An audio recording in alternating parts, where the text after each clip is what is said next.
Hey guys, welcome to PM Pathshala. Guys, आज हम लेकर आए हैं इंटरनेशनल रिलेशंस, जो आपकी फरवरी 2024 की मंथली मैगजीन है गाइस, विजन आईएएस की। उसी में गाइस अपने करंट अफेयर्स टॉपिक्स को हम कवर करेंगे। सबसे पहला जो टॉपिक है हमारा वो आज है इंडिया का नेबरहुड फर्स्ट पॉलिसी। राइट।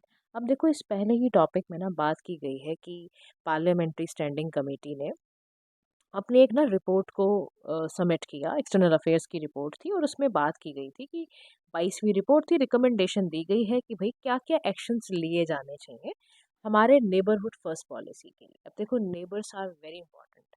अभी हम बात करेंगे इसमें, तो आपका एक इंडिया म्यांमार का भी रिलेशन आएगा, तो इसमें आपको बहुत कुछ समझने को मिलेगा।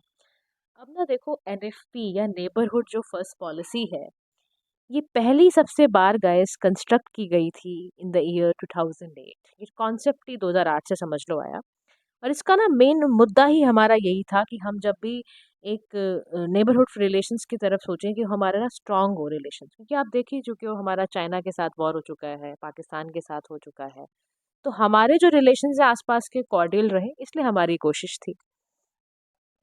तो इसीलिए हमने ना अब क्या करा, हमने ना 4 फैक्टर्स को लिया। एक कंसल्टेटिव होना चाहिए। अब यहाँ पे कंसल्टेटिव का मतलब क्या है कि आपसी बातचीत रहे, एक दूसरे से कंसल्ट लेके काम किया जाए। देखो, नेबर में हम कोई भी मान लो, आप अपने ही देखो, आपका पड़ोसी है, ठीक है, उसको कोई पार्क की कंस्ट्रक्शन करानी है, कुछ भी करना है आसपास, अगर आपके आपसी परामर्श से होगा, कंसल्ट से होगा, तो वो काम ज़्यादा अच्छा होगा।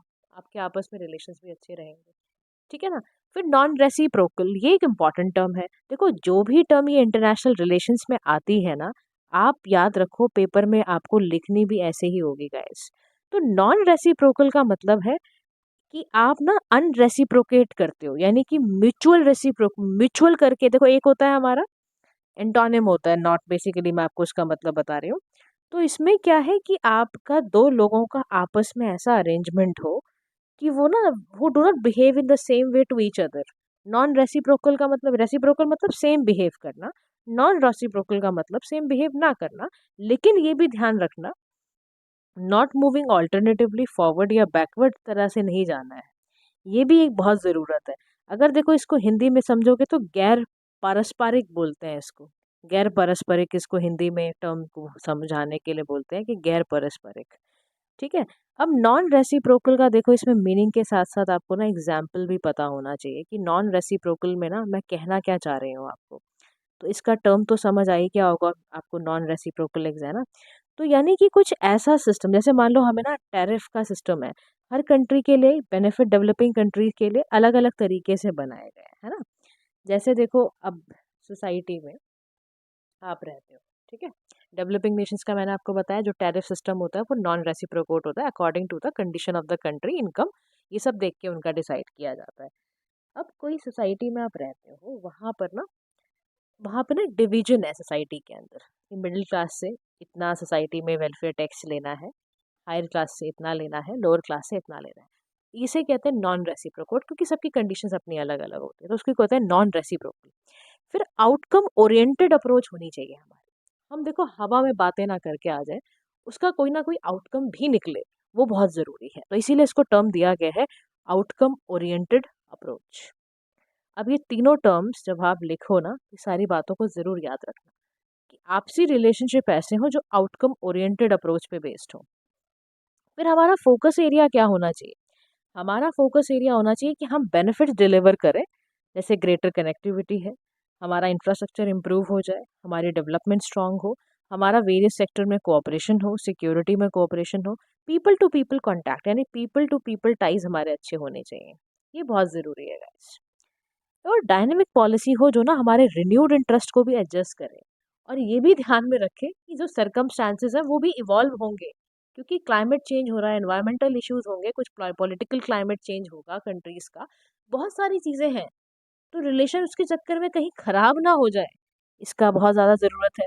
अब देखो, हमारे जो प्रायोरिटी कंट्रीज़ हैं जो हमने इंडिया के नेबर पॉलिसी में डाले हैं फर्स्ट पॉलिसी के अंदर, वो ये हैं। एक तो अफगानिस्तान, पाकिस्तान, आपका नेपाल, मालदीव्स, श्रीलंका, बांग्लादेश, भूटान, म्यांमार, ये सब कंट्रीज हमारे प्रायोरिटी लिस्ट में हैं, जिनके साथ हम चाहते हैं कि कुछ इस तरह से इंडिया के नेबरहुड फर्स्ट पॉलिसी में चलें। तो ये भी ध्यान रखना। अब आता है कि नेबरहुड फर्स्ट पॉलिसी की हम सभी को क्यों ज़रूरत है, या इंडिया के पर्सपेक्टिव से क्यों ज़रूरत है। देखो, नेबर खुश तो हम भी खुश, है ना। नेबर के घर में आग लगेगी तो हमें भी उसका झेलना ही पड़ेगा आउटकम्स। तो सबसे बड़ी चीज़ होती है स्ट्रैटेजिक इम्पेरेटिव, यानी कि क्योंकि वो हमारे एकदम साथ में रह रहा है पड़ोसी मुल्क, आपके लिए ज़रूरी नहीं होगा। इम्पेरेटिव का मतलब इम्पोर्टेंट। तो रीजनल इंटीग्रेशन, क्योंकि साउथ एशिया की ऐसी है कि वहाँ पर अगर आप ये भी चाहते हो ना कि चाइना की जो पार है बहुत ज़्यादा बढ़ती जा रही है, उसको हमने ड्रैगन बोला, तो इसीलिए ज़रूरत है कि उसका इन्फ्लुएंस भी अगर हम करना चाहते हैं तो इंडिया का इसलिए भी विजन है कि हम एक फ्री और ओपन इंडो पैसिफिक रिलेशन बनाएं। दो तीन बातें हैं स्ट्रैटेजिक रिलेशनशिप को करने की। फिर क्रिटिकल है इंडिया का, अगर आप चाहते हो, इंडिया देखो यूनाइटेड नेशन सिक्योरिटी काउंसिल में चाहता है ना अगर, तो उस इंडिया को पहले अपने नेबरहुड्स को भी मनाना पड़ेगा कि आपसी नेबर भी तो उसका साथ दें। फिर दूसरी बात है कि मल्टीलेटरलिज्म स्ट्रेंथन होगा। मल्टीलेटरलिज्म का मतलब होता है कि आपको जो मल्टीलेटरल प्लेटफॉर्म्स हैं, चाहे वो बिम्स्टेक है, चाहे वो सार्क जैसे प्लेटफॉर्म है, ये सारे रीजनल हमारे साउथ एशिया के प्लेटफॉर्म्स हैं जहां हम आपसी बातचीत करते हैं, ट्रेड को लेके, बिजनेस को लेके, और भी बहुत सारी टॉक्स होती हैं, बिजनेस टॉक्स। इसके अलावा जो भी रीजनल कोऑपरेशंस के लिए ज़रूरी है वो सारे के सारे टॉक्स होते हैं। अब देखो, क्योंकि सार्क आ गया है तो पता होना चाहिए। अच्छा, एक आंसर मेंस में लिख लो बैठ के कि सार्क का रेलेवेंस आज खत्म होता जा रहा है या क्या है। तो फुल फॉर्म इसकी याद रखना, south Asian association for regional cooperation. 7 countries हैं, 1985 में बनाया गया था। बांग्लादेश, भूटान, इंडिया, मालदीव्स, नेपाल, पाकिस्तान, श्रीलंका। अफगानिस्तान में 8th मेंबर बन गया था 2007 में, ये भी ध्यान रखिएगा। ठीक है, इसके बाद देखो आपका आ रहा है बिम्स्टेक। तो आपको ज़रूर पता होना चाहिए गाइस, बिम्स्टेक का मतलब क्या है, फुल फॉर्म क्या है, bay of Bengal initiative for multi sectoral technical and economic cooperation. 2004 aquatic championship के तहत ये आया। इसमें कई सारी कंट्रीज हैं, 7 countries. India, Bhutan, Bangladesh, Myanmar, Thailand, Nepal, Sri Lanka, ये सारे के सारे पार्ट हैं। हेडक्वार्टर्स इसका ढाका बांग्लादेश में है। जैसे सार्क का हेडक्वार्टर्स आपका अ, अ, सार्क का हेडक्वार्टर मुझे याद क्यों नहीं आ रहा, just give me a moment guys, Kathmandu, Nepal. तो ऐसे ही बिम्स्टेक का आपका ढाका में है। तो ये आपको सारी बातों का ध्यान में रखना है। फिर उसके बाद है सॉफ्ट पावर। सॉफ्ट पावर की बात इसलिए इम्पॉर्टेंट होती है क्योंकि जो इंडिया का कल्चरली एंड हिस्टोरिकल टाइज बहुत रिच है, हमारे सबके साथ हमारा कोई ना कोई हिस्टोरिकल कनेक्शन रहा है, डाइवर्स कल्चरल व्यूज हैं। तो हम क्यों ना, देखो, बुद्धिज्म ही लगा लो, है ना, कई नेशंस में है, श्रीलंका फॉलो करता है। हिंदुइज्म में नेपाल के साथ है हमारा कनेक्शन, तो हमारा कनेक्शन है, हम उस कनेक्शन को जरूर फील करवाते रहें। क्योंकि सक्सेसफुल मैनेजमेंट हमारा इसी से हो जाएगा, एक कंस्ट्रक्टिव हम एक्टर की तरह काम करें। अपने एस्पिरेशन को, जो हमारा एस्पिरेशन है ग्लोबल लीडरशिप बनने का, वो हमारे नेबरहुड पॉलिसी से भी निकल के जाता है वो रास्ता। फिर रीजनल स्टेबिलिटी एंड सिक्योरिटी की बात है कि हमारा ट्रस्ट इतना इम्प्रूव हो जाए, हमारा कोऑपरेशन इतना इम्प्रूव हो जाए कि ना हम अपने ट्रेडिशनल एंड नॉन ट्रेडिशनल, देखो ट्रेडिशनल मतलब मिलिट्री के जो प्रॉब्लम्स होते हैं, मतलब आपका मिलिट्रीली रिलेटेड जो आपके सिक्योरिटी कंसर्न्स हैं, और नॉन ट्रेडिशनल मतलब कोविड-19 हुआ, नॉन ट्रेडिशनल है human security, resource security, climate change, सारे के सारे थ्रेट्स जो हैं वो नॉन ट्रेडिशनल फॉर्म के होते हैं।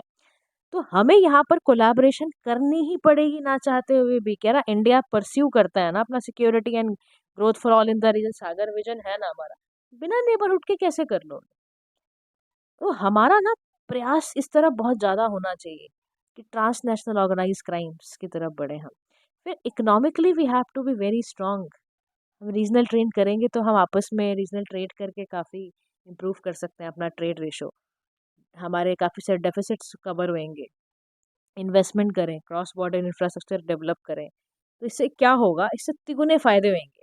इकोनॉमिक ग्रोथ बढ़ जाएगी, एम्प्लॉयमेंट मिलेगी लोगों को, और आपके सभी लोगों के जब आपस में स्टैंडर्ड ऑफ लिविंग हाई रहेंगे तो आपस में कोई भी कंट्री लड़ेगी नहीं। क्योंकि अल्टीमेट ये प्रॉब्लम होती है कि भाई इकोनॉमिकली वीकर है। तो इट इज़ इसीलिए बहुत ज़्यादा ज़रूरी है कि इंडिया की एनर्जी सिक्योरिटी को इंश्योर किया जाए, particularly in the context of northern neighbours, जो आपके नेपाल, भूटान है। क्योंकि बहुत दोनों ज़रूरी है, हाइड्रो पावर का बहुत पोटेंशियल रखते हैं और आपको ज़रूरत है आने वाले समय में। तो एक्टिव आउटरीच रखनी है, हमें नेबर के पास पहुंचना और एक्टिवली पहुंचना है। पहुंचने का मतलब है कि डेफिसिट खत्म करो, नॉर्थ ईस्ट का डेफिसिट खत्म करने के लिए आपको एक्टिव आउटरीच रखनी पड़ेगी। कह रहा आपका कालादान मल्टी मॉडल प्रोजेक्ट है, Akhaura Agartala rail link through Bangladesh है, कह रहा ये कैसे फुलफिल होएगा? आपको नेबरहुड फर्स्ट पॉलिसी रखोगे तभी तो होएगा। फिर अब जब देखो ये सब तो हमने फायदे बता दिए कि इकोनॉमिकली फायदा है, हमें सिक्योरिटीज का, नॉन ट्रेडिशनल ट्रेडिशनल सिक्योरिटीज का फायदा है, स्ट्रेटेजिकली इंपॉर्टेंट है हमारे लिए, है ना, या हमारे लिए स्ट्रेंथन कर रहा है मल्टीलेटरलिज्म, रीजनल स्टेबिलिटी दे रहा है, सिक्योरिटी दे रहा है। लेकिन ये इतने आसान नहीं है, बहुत सारे चैलेंजेस भी हैं हमारे साथ। तो very first challenge is historical baggage and unresolved dispute. And देखो हम ना बहुत सारा बैग भर के भी बैठे हुए हैं, और वो बैग क्या भरा हुआ है, हमारे बहुत समय से चले आ रहे बॉर्डर डिस्प्यूट आज भी अनरिजॉल्व है। And very first country is Pakistan. Frequent tension, mistrust भरा हुआ है हम दोनों के अंदर ही। इससे पता है क्या होता है, कह रहे देखो वहां पर एंटी इंडिया सेंटीमेंट नेबरहुड में चल ही रहे हैं, आपके बायलेटरल रिलेशंस पे सबसे गंदा असर पड़ता है। फिर आपका परसीव्ड बिग ब्रदर एटीट्यूड, कि आपको लगता है कि मैं इस तरह से इसको काम लूंगा, और इंडिया को ऐसा परसीव किया जाता है, परसीव भी किया जाता है इवन, कि इंडिया अपने साइज एंड स्ट्रेटेजिक का बड़ा फायदा उठाता है। बात समझ रहे हो? फिर डोमेस्टिक पॉलिटिक्स हमें कभी नहीं छोड़ती, कह रहा आओ श्रीलंका, कह रहा है इंडिया की डोमेस्टिक पॉलिसी और फेडरल डायनेमिक्स जो होते हैं वो बड़े डिटर्मिनेंट होते हैं नेबरहुड के साथ। कह रहा Tamil sentiments determining India Sri Lanka policy. Tamil जो है वहां पर, अगर वहां पर आप उनको जरा भी वो छेड़ोगे या गलत पॉलिसीज बनाओगे, तो हमारे डोमेस्टिकली क्या चल रहा है ना, उससे असर बढ़ जाता है। कह रहा है इसीलिए हम बार बार कहा जा रहा है 5S दिए जा रहे हैं, जो बिल्कुल ना दिमाग के अंदर घुसा लो, वाइल राइटिंग आंसर ना निकलने चाहिए आपके ये, कि सम्मान, संवाद, शांति, समृद्धि, संस्कृति, respect, dialogue, peace, prosperity, culture, ये जरूर इस पे काम करोगे ना, तो नेबर खुश हो जाएगा। नेबर को यही चाहिए आपके। फिर डायनामिक्स इन नेबरिंग कंट्रीज, कह रहा पॉलिटिकल इंस्टेबिलिटी का इशू रहता है, पाकिस्तान उठा लो, अफगानिस्तान उठा लो आप, ठीक है, श्रीलंका तो चलो अभी डेट से बाहर आ रहा है, म्यांमार में क्राइसिस रहता है, वीक गवर्नेंस, क्या कर लोगे आप? वीक गवर्नेंस का मतलब अकाउंटेबिलिटी, ट्रांसपेरेंसी नहीं है। फिर इंटरनल कॉन्फ्लिक्ट्स का क्या करोगे, कॉपरेशन वहां होने ही नहीं देगा, पॉलिटिकल इंस्टेबिलिटी लिख दिया उसने, अफगानिस्तान, म्यांमार, कहाँ से लॉन्ग टर्म प्रोजेक्ट्स को जीतोगे आप? क्योंकि किसी भी, देखो हमारे साथ ना ये बड़ा क्राइसिस है, हमारे आसपास अगर आप नेबरहुड देखो, सबसे बड़ी दिक्कत उनके साथ पता है क्या है? पॉलिटिकल इंस्टेबिलिटी बहुत ज्यादा है। हाँ सब, अब कोई भी इन्वेस्टर, आप बीइंग एन इन्वेस्टर, मैं कहती हूँ आप पैसा लगाओगे अफगानिस्तान में, आप लगाओगे म्यांमार में पैसा, तो बस वही क्राइसिस है गाइस। फिर जो इनका रेजिम चेंज होती है ना नेबरिंग कंट्रीज में, इंडिया के बायलैटरल रिलेशन को डेफिनेटली करती, कह रहा देखो मालदीव उठाओ अभी, कह रहा रिसेंट टेंशंस थी इंडिया की मालदीव रिलेशंस में after regime change in Maldives. लेकिन आप देखो आज मैं वीडियो बना रही हूँ, एंड टुडे इज 24 मार्च 2024, जिसमें आज ही स्टेटमेंट आई है कि Maldives is again tilting towards India. Reason because we are giving some kind of funds for there, sponsor कर रहे हैं हम फंड्स, तो वो हमारे साइड हो जाते हैं, अभी चाइना नहीं दे रहा तो हमारी साइड आ गए हैं। तो लाइक लेकिन देयर वाज अ टेंशन ना, कह रहा फिर कुछ चीजें रुकी कि नहीं रुकी, कह रहा टेररिज्म हमें साथ ही नहीं छोड़ता, इलीगल माइग्रेशन देखो, हम इसीलिए तो हम कर रहे हैं, हम क्यों सीएए लेकर आ रहे हैं। अगर आपने ध्यान से सीएए को पढ़ा हो, सिटीजनशिप अमेंडमेंट एक्ट, तो आपने देखा होगा कि ये हमारा सबसे बड़ा कंसर्न है उसके अंदर, कि हमारा इलीगल माइग्रेशन कम हो, खत्म हो जाए नॉर्थ ईस्ट स्टेट्स के साथ। अब इससे थ्रेट, मिलिटेंट अटैक बढ़ेगा बढ़ेगा। फिर इंडिया की कैपेसिटी एंड रिसोर्सेज के लिए कह रहा है कि इतना डिले इम्प्लीमेंटेशन रहा डेवलपमेंट प्रोजेक्ट्स का, कह रहा हमारी तरफ से हम बहुत अच्छा नहीं करते हैं, कह रहे हम ना कोई चीज शुरू करते हैं उसको पूरा कर ही नहीं पाते हैं, जिसकी वजह से हमारे नेबरहुड में भी फ्रस्ट्रेशन की फीलिंग रहती है, उनको लगता है कि इंडिया हमें सिर्फ इन्फ्लुएंस करना चाह रहा है, काम वाम नहीं करेगा। फिर मल्टीलेटरलिज्म की दिक्कत क्या आती है, कि सार्क में बैठते ही नहीं हो आप, सार्क की मीटिंग उठा लो, अभी कब लास्ट हुई थी जरा देख लो आप, तो इंडिया पाकिस्तान के रिलेशंस की वजह से वो बैठक होती ही नहीं कभी भी। तो आप समझो बात को, कि ऐसा प्लेटफॉर्म कहीं बन ही नहीं पा रहा जहाँ पे कम्युनिकेशन, डायलॉग, नेगोशिएशन हो और चीजें बड़ी आउटकम ओरिएंटेड निकल कर आए, हो ही नहीं पा रहा। तो इस पे काम नहीं हो रहा 5S पे, तो प्रॉब्लम्स आ रही है। तो पार्लियामेंट्री कमेटी ने क्या किया, वो जरूरी है आपके लिए जानना। तो पार्लियामेंट्री कमेटी ने एक्सटर्नल अफेयर्स को कुछ रिकमेंडेशन बोली, यार पहला जो काम करते हो ना आप, डेवलपमेंट प्रोजेक्ट जो बिछाते हो उसको इम्प्लीमेंट करो। तो एमई ने क्या किया, उसके लिए एक सेल को इस्टेब्लिश करा है जो आइडेंटिफाई करेगी, इनिशिएटिव लेगी और वेरियस मिनिस्ट्री डिपार्टमेंट में वो जाएगा नेबरिंग कंट्रीज का उठ के। इससे क्या होगा, हमारी जॉइंट जो प्रोजेक्ट मॉनिटरिंग कमेटी है ना, उसका काम ने हमने सबसे बड़ा काम क्या कर दिया, मॉनिटरिंग सिस्टम को इन्हांस कर दिया है कि भैया मॉनिटर करो क्यों नहीं हो पा रहा है काम, और अगर होगा तो कितने समय में हो जाएगा, ये सारा मॉनिटरिंग सिस्टम अच्छा करना पड़ेगा। फिर दूसरा काम, बॉर्डर का इंफ्रास्ट्रक्चर एंड कनेक्टिविटी होना गाइस, मैं बता रही हूँ सबसे जरूरी काम है। क्योंकि अगर आप ये कर गए ना, बॉर्डर इंफ्रास्ट्रक्चर और कनेक्टिविटी आपने अच्छी कर दी, तो फिर आप देखो आपके इन्वेस्टमेंट भी बढ़ेंगे, आपके रिसोर्सेज भी पुल आउट ठीक समय पे हो पाएंगे, और आप ना सभी के इंटरेस्ट को फुलफिल करते हुए उस जगह की इंफ्रास्ट्रक्चर डेवलपमेंट को अच्छा कर दोगे। तो एमईई क्या कर रहा है, क्लोज कोऑर्डिनेशन रख रहा है होम मिनिस्ट्री के साथ, ताकि इलीगल माइग्रेशन को खत्म करे बॉर्डर एरिया से। दैट इज वाई सीएए इसीलिए लाया गया है। सीएए को अच्छे से पढ़ लो, वैसे तो आएगा, I'll let you know all thing about the same. Next is development fund, यानी कि आपको ये भी ध्यान रखना है कि रीजनल डेवलपमेंट सेटअप करते हुए आप फिजिबिलिटी को चेक करो। फिर एक्सप्लोर करो disaster relief fund on the lines of कोविड-19 इमरजेंसी फंड। फिर cultural and people to people contact, कह रहा स्केल अप करो, एकेडमिक कोऑपरेशन बढ़ा दो, स्पेशल स्कॉलरशिप वगैरह दे सकते हो तो दो, और ज़्यादा कोशिश इस बात पे करो कि जितने भी आपके नेबरहुड फर्स्ट पॉलिसी है उसमें मेडिकल टूरिज्म बढ़ा दो, और प्रमोट करो जितनी ज़्यादा हो सके इन्वेस्टमेंट टूरिज्म पे हो पाए। अयोध्या बना टूरिज्म बढ़ाने का एक तरीका है, नेबरहुड भी सबसे पहले आपका चल कर आए। बात को समझो, कोई भी चीज़ हो रही है तो क्यों हो रही है, तो आपके दिमाग में ज़रूर चलनी चाहिए। बीइंग एन आईएएस एस्पिरेंट या being an IAS tomorrow's IAS आप हो कल के, आपके दिमाग में ये आ जाना चाहिए कि कैसे किसी चीज़ का कनेक्शन बना हुआ है। फिर bilateral and multilateral regional framework, यानी पीरियोडिक रिव्यू करो, आप अपग्रेड करो अगर कहीं ज़रूरत पड़ रही है, कि ऐसे कॉन्टिन्यूस बेसिस पे काम करोगे तब कहीं चलेगा। फिर देखो आपका वही बात, लुक इस पॉलिसी इज नाउ एक्ट इस पॉलिसी, और उसके साथ सिनर्जाइज करो आप। एमईए का ये काम होना चाहिए कि वो नॉर्थ ईस्टर्न रीजन्स को कनेक्टिविटी दे, इकोनॉमिक डेवलपमेंट करे, और उस रीजन की सिक्योरिटी को, क्योंकि देखो आप कभी भी ना नॉर्थ ईस्टर्न रीजन की आज सोचो आप बैठ के, क्या क्राइसिस है वहां पर, वहां क्राइसिस है कनेक्टिविटी पूरे इंडिया से ना होना। ठीक है, second crisis is not an economic development, economic development ठीक ढंग से नहीं है। तीसरी चीज, उस रीजन में दिक्कत है सिक्योरिटी की from the illegal migration, refugee, terrorism. ये तीन क्राइसिस आप दूर कर दो नॉर्थ ईस्टर्न रीजन को, क्या प्रॉब्लम होगी guys? If you holistically think this thing, तो आप बता दो मुझे कोई प्रॉब्लम है अगर तो। Now let's come to the next topic. Hopefully you are aware about these topics. Now let's come to the next topic, that is free movement regime with Myanmar. हमारी होम मिनिस्ट्री ने ये decide किया कि भाई हम India Myanmar का जो free movement regime था उसको स्क्रैप आउट कर रहे हैं, खत्म कर रहे हैं। अब देखो, इंडिया म्यांमार आते ही ना दिमाग की बत्ती खुल जानी चाहिए, और ये याद आना चाहिए कि हमारे नॉर्थ ईस्टर्न स्टेट्स के वो कौन से कंट्री स्टेट्स को बॉर्डर करता है। बिल्कुल आना चाहिए, इस पेपर में क्यों नहीं पूछेगा वो।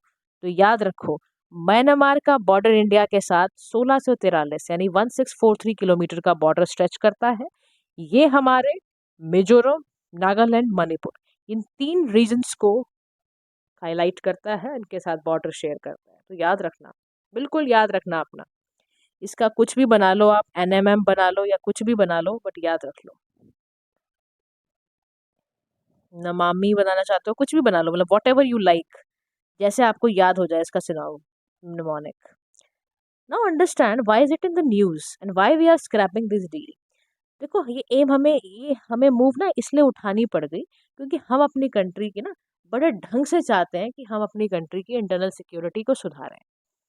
हम चाहते हैं कि हमारा जो नॉर्थ ईस्टर्न स्टेट है जो बॉर्डर कर रहा है म्यांमार को, उसकी डेमोग्राफी को मेंटेन करें। और demography means we are talking about everything. Demography में सारी चीजें आती हैं, एज, ऑक्यूपेशन, वहाँ के लोगों का एजुकेशन, वहाँ का हर चीज जो हो वो मेंटेन रखने के लिए, क्योंकि बार बार रिफ्यूजी आएगा, इलीगल माइग्रेशन होएगी, तो वहाँ की पॉपुलेशन को डिस्टर्ब वो करेगा ही करेगा। तो इसीलिए गवर्नमेंट ने क्या करा, इंडिया म्यांमार के बॉर्डर पे फेंसिंग लगा दी है। तो करेंटली बॉर्डर जो हमारा म्यांमार का अप्रोक्सीमेटली 1643 था, वो प्रीडोमिनेटली अनफेंस करा गया है, और except for a small section of Manipur जिसको कवर करा जा रहा है 10 किलोमीटर पे, उतना ही कर रहा है। इसके अलावा हमने फेंसिंग करी है, हमने डिसाइडेड टू फेंस था। करंटली इतना था अनफेंस था, अभी हम फेंस कर रहे हैं। अब देखो जो ये डील थी इसमें समझ लो क्या था। तो इतने ना ये परमिट कर रखा था कि जो भी 16 किलोमीटर के रेडियस पे रहते हैं वो फ्रीली बिना वीज़ा के आ सकते हैं, बिना डॉक्यूमेंट के आ सकते हैं। 2018 में आई क्योंकि हम चाहते थे इंडिया का एक्ट ईस्ट पॉलिसी को अच्छा करना, हम कनेक्शन चाहते थे। अब ये कॉन्सेप्शलाइज दो तरह से की जा सकती है, दो वजह से हमने इसको डाला। एक तो ना हमारा strong ethnic and familial ties था अक्रॉस द बॉर्डर्स, क्योंकि ये डिमार्केशन ब्रिटिशर्स द्वारा 1826 में की गई थी, तो एथनिसिटी और कल्चर सेम ही था, तो बिना कंसेंट के कर दिया गया।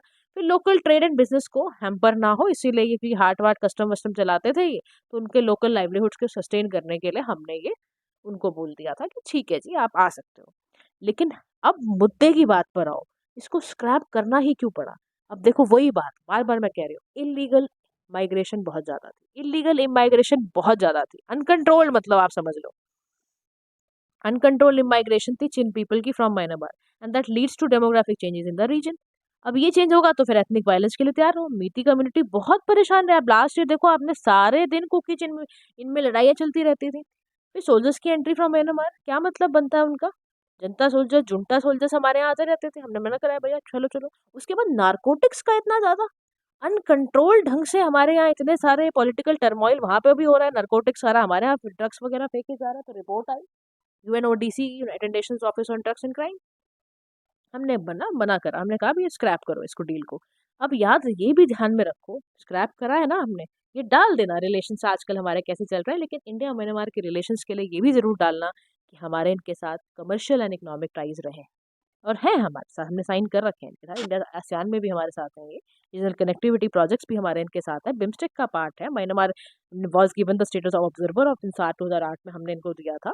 डिफेंस कोऑपरेशन करते हैं हम, इम्बेक्स एक्सरसाइज करते हैं हम, तो करते हैं, लेकिन अल्टीमेटली आपको ये भी याद रखना है कि स्क्रैप डील क्यों हुई थी। तो वे फॉरवर्ड में बोला जा रहा है we need to border management, we really need border management, कि जो हमारा बॉर्डर रेसिडेंट रहता है ना वो सिक्योर और रेगुलेटेड फील करे, क्योंकि स्ट्रेंथन सिक्योरिटी अगर बॉर्डर की होगी ना गाइस, तो SIM rifle, single mandate guarding warding हम डिप्लॉय कर सकें अंदर बॉर्डर्स पे, हमें डालने की ज़रूरत है। हमें एक्सपेडाइट करना था इंटीग्रेटेड चेक पोस्ट को अलॉन्ग विद अदर इंफ्रास्ट्रक्चर। फिर डिप्लोमेटिक की बात थी ना, कि देखो there is a need to diplomatic agility to India's engagement with Myanmar. Community engagement की बात थी कि जो इन्वॉल्व करें ट्राइबल कम्युनिटीज को डिसीजन लेने में, ताकि सेंसिटिव इश्यूज को डील किया जा सके। फिर next topic which we are going to discuss is about India France relations. Now guys the question comes कि न्यूज़ में क्यों रहा। इंडिया फ्रांस करा देते हैं, उसके बाद नेक्स्ट 3 टॉपिक्स नेक्स्ट वीडियो में करेंगे। आज कर लेते हैं इंडिया फ्रांस रिलेशंस भी, क्योंकि होली से पहले थोड़ा पढ़ाई ज़रूरी होती है ना।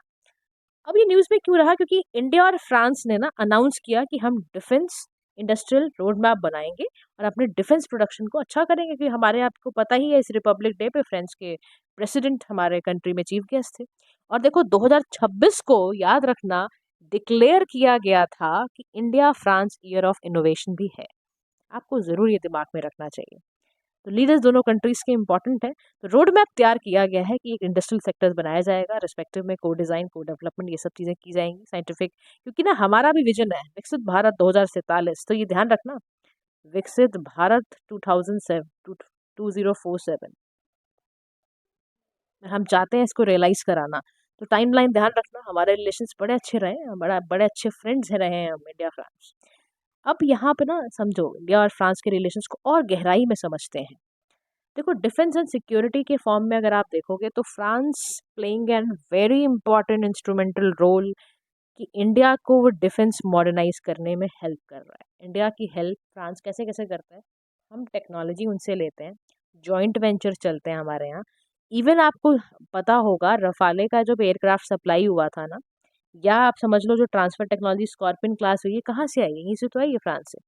फिर कह रहे हैं हम शक्ति कंडक्ट करते हैं दोनों कंट्रीज मिलके, हम काउंटर टेररिज्म में अपना बड़ा साथ देते हैं। एनएसजी और जीजीआईएन जो फ्रांस वाले से हमारा नेशनल सिक्योरिटी गार्ड है ना, सिक्योरिटी के लिए वहाँ पे जीआईजीएन फ्रांस की है, हम दोनों मिलके काम करते हैं। हम करेंटली फ्रांस हमारा सेकंड लार्जेस्ट आर्म है एज पर, अगर आप सिप्री की रिपोर्ट उठाओ तो सिप्री की रिपोर्ट से आपको मिलेगा भाई ये जानने को कि सिप्री की रिपोर्ट कितनी इंपॉर्टेंट होती है। तो सिप्री में ध्यान रखना फुल फॉर्म क्या होता है, Stockholm International Peace Research Institute. ये अपनी रिपोर्ट बताता रहता है कि कौन सी कंट्री का किस हिसाब से डिफेंस रिलेशंस वगैरह चल रहा है। तो ये सारी बातें हैं। उसके बाद यहाँ पर बता रहा है Indo Pacific, both nations are committed to advancement of free open inclusive secure and peaceful Indo Pacific and beyond. Joint surveillance mission तैयार हुए यहाँ पर। 2018 में दोनों ही कंट्रीज ने जॉइंट स्ट्रेटेजिक विजन तैयार करा इंडियन ओशन में। India Pacific triangular development cooperation fund भी आया। ये सब चीजें हमारे साथ चलती रही। कह रहा इंडिया का ना बहुत, इंडिया फ्रांस का कोलैबोरेशन की वजह से चंडीगढ़ स्मार्ट सिटी प्रोजेक्ट है। तो कह रहा देखो स्मार्ट सिटीज में हेल्प कर रहा है हमारा, टेक्नोलॉजी में हेल्प कर रहा है हमारी, हमारे इंडो पैसिफिक रीजन को पीसफुल इंक्लूसिव सिक्योर बनाने में कितनी मदद कर रहा है, क्योंकि वहां पर ही हमारा joint strategic vision of India France cooperation Indian regions में। इकोनॉमिकली ट्रेड में देखो कितना मदद कर रहा है। कह रहा कैसे, कह रहा देखो currently France is the 11th largest foreign investors in India. France ना सपोर्ट देता है ऑनगोइंग नेगोशिएशंस में, India EU free trade agreement में। दोनों कंट्रीज का बहुत सारा कोलैबोरेशन है डिजिटल पेमेंट स्पेस में। फिर टेक्नोलॉजी की बात करें तो स्ट्रैटेजिक स्पेस डायलॉग है, 2023 में लॉन्च हुआ ताकि स्ट्रैटेजिक गाइडेंस डायरेक्शन आए। तो इंडिया और फ्रांस का बड़ा civil nuclear ties on the peaceful use of nuclear energy. कह रहा Jaitapur nuclear power plant project है। कह रहा ग्लोबल कन्वर्जेंस की गवर्नेंस की बात है वहां पर। कह रहा हमारी यूएनएससी यानी यूनाइटेड नेशन सिक्योरिटी काउंसिल की सपोर्ट करता है मेंबरशिप फ्रांस। तो कह रहा हम कैसे, हम बड़े अच्छे फ्रेंड्स हैं। कह रहा एमटीसीआर वगैरह में इंडिया का एक सेशन हुए तो फ्रांस ने हेल्प की थी। कह रहा क्लाइमेट चेंज में भी इंटरनेशनल सोलर अलायंस जो कि इंडिया में गुड़गांव में गुरुग्राम में सिचुएटेड है, वहां पर भी हम जॉइंट एफर्ट करते हैं। India joint friend initiative high ambition coalition for nature and people, ये ज्वाइन। और 2021 में year of Indo French alliance towards a greener planet, ये हमने 2021 में डिक्लेयर किया था। तो we are working holistically in the every sector, we are very multifaceted people ना, हम बड़े मल्टीफेसिटेड होके काम कर रहे हैं। कह रहा हमारे पीपल टू पीपल टाइज बड़े अच्छे हैं। कह रहा कैसे, कह रहा partnership agreement on migration and mobility था जो 2021 में आया, और उससे हमारे जो बच्चे थे, स्टूडेंट्स थे, ग्रेजुएट्स थे, एकेडमिक्स थे, सब ना आराम से मोबिलाइज हो सकते थे। कह रहा विलास स्वागतम करके नेटवर्क ऑफ रेसिडेंसी है, जो भी बेस्ट फ्रेंच टैलेंट होता है ना वो यहाँ रहता है इंडिया में। फिर कह रहा कि उसके बावजूद मैं आपको बता दूं, फ्रांस ने बहुत विश किया to create a community of French artist and writers, ताकि वो इंडिया का अच्छे से पूरी हिस्ट्री वगैरह को समझ पाए। तो सोचो कितना, तो मतलब इंडिया को वो कितना ज़्यादा समझने की कोशिश कर रहे हैं। तो मतलब आप ये देखो होलिस्टिकली कि कल्चरली टाइज है, क्लाइमेट चेंज में मदद कर रहा है, ग्लोबल गवर्नेंस में कर रहा है, टेक्नोलॉजी में, इकोनॉमिक ट्रेड में, डेवलपमेंटल में, इंडो पैसिफिक में, हर जगह तो हेल्प कर रहा है। तो अच्छा हुआ ना। फिर कह रहे हैं देखो अगर आप कंक्लूड करो तो इंडियन फ्रांस ना मल्टी फेसिटेड रिलेशनशिप है, that's what I am saying. बहुमुखी विकास हम साथ में कर रहे हैं, शेयर्ड वैल्यूज हैं, आपस में एक दूसरे के लिए रिस्पेक्ट है, हम ग्लोबल कंसर्न से नहीं डरते हैं, उसको भी हम साथ में लीड करते हैं। साइमल्टेनियसली भी हम ना अपना business to business cooperation, B2B means business to business cooperation को एनहांस कर रहे हैं। हमारा बिजनेसमैन वहाँ का बिजनेसमैन आपस में डील कर रहे हैं, टेक्नोलॉजी चेंज हो रही है, इन्वेस्टमेंट हो रही है, पीपल टू पीपल टाइज बढ़ रहे हैं, एजुकेशनल एक्सचेंज हो रहा है, कल्चरल एक्सचेंज हो रहा है। कह रहा और क्या चाहिए किसी रिलेशनशिप में। और यही तरीका है इनरिच करने का हमारी म्यूचुअल आपस की अंडरस्टैंडिंग को। तो ये बहुत एक खूबसूरत रिलेशनशिप बन रहा है, हम इसको अगर करते चले जाएं तो हमारा एक बहुत अच्छा गाइस एक प्लेटफॉर्म क्रिएट हो रहा है for both the countries, right. So India UAE relationship कल करेंगे, आज के लिए इतना ही।